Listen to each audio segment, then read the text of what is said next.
श्रीधर स्वामीकृत श्री रामविजय अध्याय 4 श्रीरामाचा जन्म. राजा दशरथाच्या 3 मुख्य राण्या होत्या, कौसल्या, सुमित्रा आणि कैकेयी. पुत्र कामेष्टी यज्ञात अग्नी नारायणाने दिलेला पायस प्रसाद तिघींनी खाल्ला. काही दिवसांनी तिन्ही राण्या गर्भवती झाल्या. अयोध्येत प्रजाजन उत्कंठित होते. तिन्ही राण्यांना गर्भ राहिले आणि दशरथही उत्कंठ व आनंद यांनी बेचैन झाला. वशिष्ठ ऋषी दशरथ राजाला म्हणाले, दशरथा, गरोदरपणी स्त्रियांना अनेक इच्छा होत असतात. त्यांना होणारे संतान पुढे कोणत्या स्वभावाचे होईल हेही त्यावरून समजते. त्यांच्या इच्छा पतीने पुरवाव्या असे धर्मशास्त्र सांगते.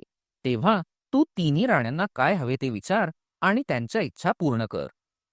त्याप्रमाणे दशरथ प्रथम कैकेयीच्या प्रासादात गेला. त्याने तिला प्रथम पायस दिले नव्हते म्हणून ती रुसली होती. तेव्हा यावेळी तिला प्रथम विचारावे असे त्याच्या मनात आले. तो आत शिरला. कैकेयी मंचकावर पडून राहिली होती. ती उठली नाही. राजाने तिला विचारले, प्रिये, तुला काय हवे? तुला काय आवडते? मी तुझे डोहाळे पुरविणार आहे. राजाने जवळ जात तिला विचारले, हो, माहीत आहे तुम्ही काय डोहाळे पुरविणार आहात ते. माझे डोहाळे पुरवील असे मला कोणीही दिसत नाही. दशरथ म्हणाला, अशी आधीच का रागावतेस? तू सांगून तर पहा, मी नक्की डोहाळे पुरवीन. कैकेयी जरा शांत झाली व म्हणाली, खरंच ना? आपण म्हणता त्याप्रमाणे कराल ना? मला सारखे वाटते की कौसल्येच्या मुलाला आणि सुमित्रेच्या मुलाला अयोध्येत राहू देऊ नये. त्यांना घोर अरण्यात पाठवावे. मी आणि आपला पुत्र एवढेच आपल्याजवळ अयोध्येत राहावेत असे मला फार वाटते. आपण माझ्याच पुत्राला राज्यावर बसवावे. त्या दोघींच्या मुलांना माझ्या मुलाचे वैभव आणि सुख डोळ्यांनी पाहायला सुद्धा मिळू नये. लोक काहीही म्हणत मला आपले असेच करावेसे वाटते. आपणही मला दोष द्याल, पण माझी ही इच्छा ठाम आहे. कैकेयीचे बोलणे ऐकून दशरथाला आश्चर्य वाटले आणि तो दुःखी झाला. इतक्यात श्रावणाच्या आई वडिलांनी दिलेला शाप त्याला आठवला. आपल्या पुढे हेच भविष्य वाढून ठेवले आहे असे त्याने ओळखले. कैकेयीला त्याने काहीच उत्तर दिले नाही. बघूया असे तो म्हणाला. नंतर तो सुमित्रेच्या प्रासादाकडे गेला. राजा दशरथाने सुमित्रेलाही तुला काय डोहाळे होत आहेत असे विचारले. तेव्हा ती फार आनंदित झाली. तिने राजाला नम्रपणे सांगितले, नाथ, मला काय वाटते ते सांगू? मला असे वाटते की कौसल्येला जो पुत्र होईल त्याची सेवा माझ्या मुलाने करावी. कौसल्येचा पुत्र म्हणून परमात्माच अवतार घेऊन येणार आहे. त्याच्या सेवेपुढे त्रैलोक्याचे राज्य तुच्छ आहे. मला राज्य नको, मुक्ती नको. कौसल्येच्या पुत्राच्या सेवेशिवाय दुसरे काहीही नको. ते ऐकून राजाला फार आनंद झाला.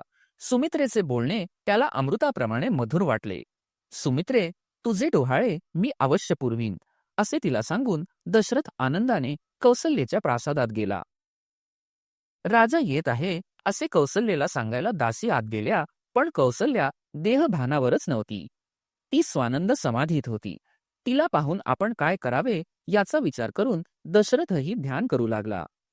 कौसल्येची जाणीव योगधारणेत किती सूक्ष्म झाली आहे हे तो पाहू लागला. राजाने त्यावेळी तिचे लक्ष वेधण्यासाठी म्हटले, देवांनी व ऋषींनी मला असे सांगितले की कौसल्येच्या पुत्राच्या रूपाने भगवान नारायण अवतार घेऊन राम रूपाने येणार आहेत. तेव्हा मी डोहाळे विचारण्यासाठी आलो आहे.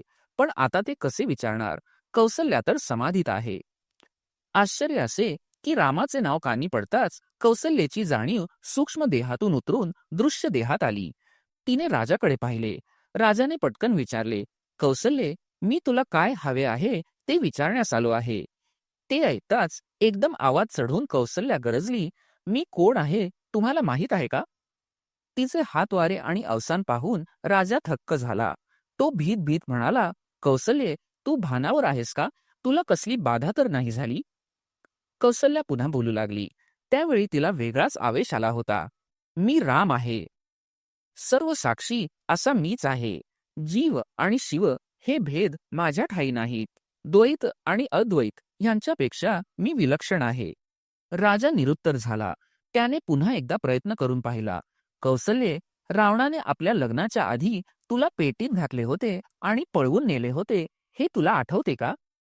कौसल्या पुन्हा दुसऱ्यांदा आवेशात गेली. कुठे आहे तो रावण? आणा त्याला इकडे. आणा धनुष्यबाण. मी त्याची दाही मुंडकी उडवतो. मी ताटकेला मारणार, मी विश्वामित्रांचे यज्ञ पूर्ण करणार, शंकराचे धनुष्य मोडणार. अहो, माझी सीता घेऊन मी येणार, त्या परशुरामाचे तेज मी नाहीसे करणार. राजा दशरथ नुसता ऐकतच राहिला. आता मध्ये बोलायचे नाही असे त्याने ठरविले होते. तिचे बोलणे ऐकून दशरथाला काहीच उमजेना. कौसल्येच्या मनस्थितीची त्याला काहीच कल्पना येईना. त्याने वशिष्ठांना बोलवले. कौसल्या डोळे मिटून बसलेली होती. वशिष्ठांनी तिची अवस्था पाहिली, ध्यान केले, तेव्हा तिच्या अस्तित्वाला व्यापून धनुर्धारी राम विराजत आहे असे त्यांना दिसले. ते पाहताच त्यांचीही समाधी लागली. तेव्हा राजा त्यांच्याकडे पाहून मनात विचार करू लागला, हा सारा काय प्रकार आहे? श्रावणाचा माझ्या हातून वध झाला म्हणून या दोघांना कसली तरी बाधा झाली आहे. तो चिंता करू लागला. तेवढ्यात वशिष्ठ जागृत अवस्थेत आले. राजा एकदम त्यांच्या पाया पडला. वशिष्ठांनी त्याचे सांत्वन केले. ते म्हणाले, दशरथा, काळजी करू नकोस. भगवान विष्णू शंख, चक्र व शेष यांसह अवतार घेणार आहेत असे मला ध्यानाने कळले आहे. कौसल्येच्या पुत्राच्या रूपाने स्वतः विष्णू येणार आहेत.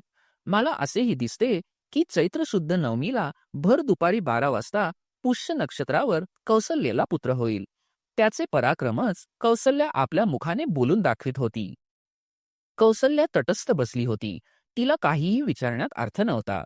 दशरथ मुकाट्याने तिथून निघून गेला. त्याचा आनंद गगनात मावत नव्हता. युद्धप्रसंगी देवांनी दिलेला वर त्याला आठवला. सारी अयोध्या ज्या घटनेची वाट पाहत होती ती घटना व घटिका जवळ येत होती. चैत्र महिना आला. वसंत ऋतू लागला.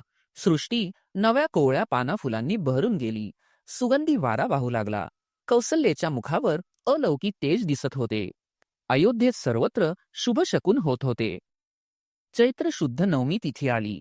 कौसल्येच्या प्रासादात अष्टौ प्रहर तिच्या सेवेला दासी होत्या. तिला हवे नको विचारित होत्या. सूर्य माध्यानी येत होता. कौसल्येला प्रसूती वेदना होऊ लागल्या. सूर्य बरोबर माध्यानी आला आणि ती प्रसूत होऊन तेजपुंज सावळ्या रंगाचा पुत्र जन्माला आला. त्याच क्षणी वसंत ऋतूला आत्यंतिक बहर आला. पक्ष्यांचे कूजन स्वर्गातही जात होते. आपापली विमाने घेऊन सर्व देव अयोध्येवर आकाशातून पुष्पवृष्टी करीत होते. पण हा पुत्रजन्म होण्यापूर्वी केवळ कौसल्येला भगवान विष्णूने आपले शंख चक्र गदाधारी चतुर्भुज रूप दाखवले होते. सुंदर कुमाराच्या रूपात ते दिसत होते. लक्ष्मी, सरस्वती आणि गंगा यांनी त्यांच्या चरणांचा आश्रय केला होता. सूर्यचंद्रापेक्षाही त्यांचे तेज अवर्णनीय होते. संपूर्ण शरीर श्यामल वर्ण असून विलक्षण तेजाने तळपत होते. आकाशाचा रस पिळून त्यांच्या पोटऱ्या बनल्या आहेत की काय असे दिसत होते. सरळ नासिका, वैडूर्य मण्यासारखे लालसर ओठ, हसरी मुद्रा होती. दंतपंक्ती अर्धस्फुट दिसत होती. नेत्र विशाळ व आकर्ण होते. भुवया स्पष्ट अर्धवर्तुळाकार होत्या. डोळे तर स्वानंदाची कमळेच होती. भगवान विष्णूंचे ते रूप कौसल्येने डोळे भरून पाहिले आणि म्हटले, भगवंता, आता तू बालस्वरूप हो, मनमोहक हो. कौसल्येचा बाळ म्हणून तुला लोकांनी म्हणावे व ओळखावे. हे भव्य दिव्य रूप मला आपलेसे वाटत नाही. मी तुझी आई व्हायची असेल तर तू लहान झाले पाहिजे. विष्णूने आपले विराट दिव्य स्वरूप आवरून धरले व तो तिच्या पुत्राच्या रूपाने जन्म घेऊन मानवी तनुने प्रकट झाला. कौसल्य राणी प्रसूत झाली ही वार्ता तत्काळ नगरभर पसरली. जन्मलेले नवबालक पाहण्यास सर्व प्रतिष्ठित गुरुजन व आप्तजन येऊ लागले. त्या बालकाच्या शरीरावर सर्व शुभ लक्षणे होती. तो आपल्या पायाचा अंगठा आपल्या दोन्ही हातांनी धरून ओठांनी चोखीत होता. जणू भक्तांना लागलेली आपल्या चरणांची गोडी स्वतःही चाखून पाहत होता. अयोध्येत नव्या उत्साहाची कारंजी जनमानसात उडू लागली होती. वाद्यांचा ध्वनी दशदिशांना कांठळ्या बसवीत होता. जय जयकाराचा ध्वनी त्यातच मिसळत होता. कित्येक ब्राह्मणांना व अन्य याचकांना दशरथाने अनेक दाने मंत्र्यांच्या हस्ते देवविली. सुवासिनी कौसल्येच्या मंदिराकडे धावल्या. त्या तिला मंगल आरती ओवाळू लागल्या. दशरथ वेद जाणणाऱ्या ब्राह्मणांबरोबर कौसल्येच्या मंदिरात गेला. तेथे त्याने पुत्राचे मुखदर्शन केले. त्यावेळी वशिष्ठांनी मुलाचे भविष्य वर्तविले. ते ऐकताना प्रभू गालातल्या गालात खुदकन हसले. जणू त्यांना म्हणायचे होते, मी पुढे काय लीला करणार आहे ते आधी सांगता काय? हा सुखसोहळा चालू असताना एका दासीने आनंदाची आणखी एक वार्ता आणली. दासी म्हणाली, सुमित्रेला मुलगा झाला. तेव्हा दशरथ राजा वशिष्ठांसह व मंगल मंत्र म्हणणाऱ्या ब्राह्मणांसह सुमित्रेच्या प्रासादात गेला. सुमित्रेचा पुत्र सुदृढ, तेजस्वी आणि गौरवर्णी होता. तेथेही सुमित्रेची सर्व प्रकारे सेवा करणाऱ्या दासी, दाया आणि सेवक दशरथ राजा येताच त्याला प्रणाम करून बाजूला झाले. सुमित्रेच्या मुलाचे सर्वजण कौतुक करीत होते. दशरथाने तेथेही उचित संस्कार केले. तोपर्यंत तेथे आणखी एक वार्ता येऊन धडकली. महाराज, महाराणी कैकेयी प्रसूत होऊन तिला 2 मुले झाली आहेत. सर्वत्र आनंदी आनंद झाला. जणू चारी दिशांनी आनंद येऊन दशरथाला भेटत होता. दशरथ लगबगीने कैकेयीच्या प्रासादाकडे गेला. कैकेयी प्रसूती वेदनांमुळे मूर्छित पडली होती. आपल्याला 2 पुत्र झाले आहेत हे कळण्या इतपतही ती शुद्धीवर नव्हती. त्यानंतर मुलांची नावे ठेवण्याच्या दिवसापर्यंत अयोध्येत आनंदाचा मोठा सोहळा साजरा करण्यात येत होता. जणू अयोध्या नगरीत इंद्रपुरीचे वैभव उतरले होते.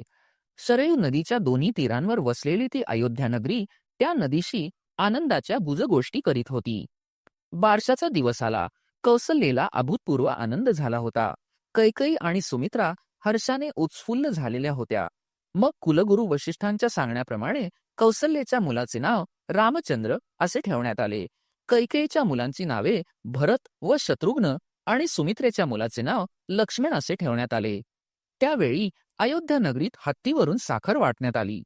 अयोध्या नगरी म्हणजे वसंत ऋतूचे स्वरूप भासत होती. राजा दशरथाचा आनंद तर मनात मावत नव्हता. अयोध्येतील सारी प्रजाही आनंदात डुंबत होती.